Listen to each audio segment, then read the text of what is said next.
My son turned to me and said, "Daddy, you are Bloodshot." Not Marvel, not DC, but still soaring valiantly over Hellboy, back there with Dark Horse Comics. And for a non-MC/DCEU epic, the box office numbers between them are quaint.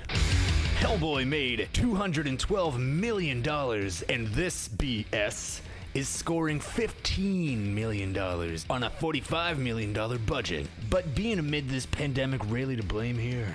I get it. Movie theaters are closed. Is that butter on my popcorn? Or death? Bloodshot does not come across as unique at all. And no, it's not terrible. It's not great, but hell is it cool. And it had some fun with common superhero movie tropes as well. A lot of landing and looking up shots. Bullets not having any effects on anything or anyone. Set to something, I don't know, cool. It's Vin Diesel, and here he allegedly says more than 3 words as a talking tree, which, come to think about it, may have been easier to understand. It was a field trip of kids that went to the Museum of Natural History, and then the Museum of Natural History comes alive. This garrison of Bloodshot is brought back to life, keeping his rebel looking around in a bunch of directions in a confused but unimpressed fashion. Could you imagine?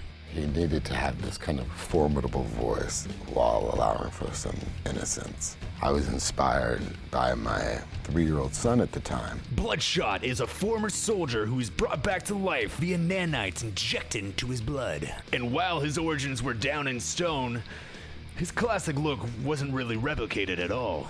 They didn't even get his iconic red circle on the chest down.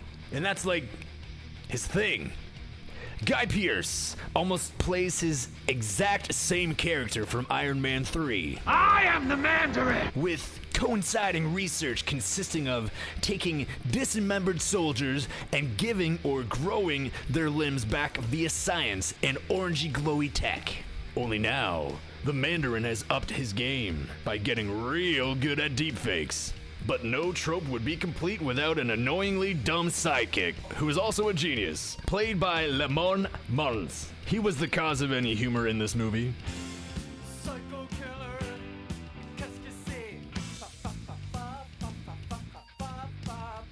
The #1 henchman Jimmy, with the arms, was just, I guess, intentionally creepy, and never once felt like something or someone that could even stand a chance against Bloodshot.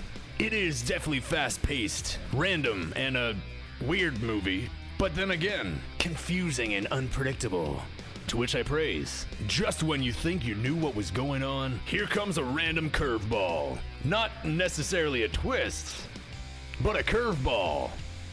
More proof that superhero movies can pack more of a punch with an R-rated... Oh? It's only PG-13? No, that makes more sense, I guess.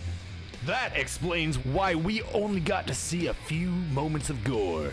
That and or CGI nanites rebuilding torn skin tissue. I was looking forward to the cool, gory, slowed down FX of him taking hits or getting blown up. But somehow, all of the slow-mo shots had a clunky 300 vibe. These scenes seemed as if the actors were told to just move in what they think would be a slow motion, and they'll just fix it in post. Then just didn't, and thought no one would be able to tell the difference. I did.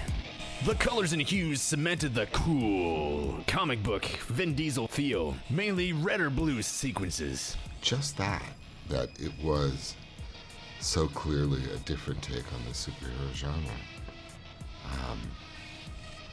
It's so emotional at the core. Cool, yeah, but maybe not as epic as it believed it was. Underlined constantly with a constant Michael Bay feel.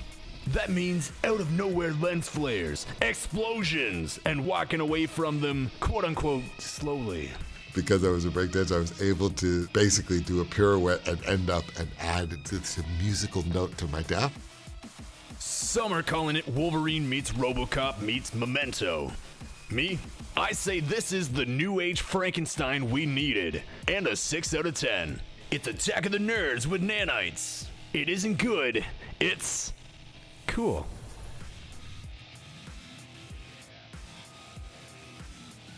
Yo soy Guru.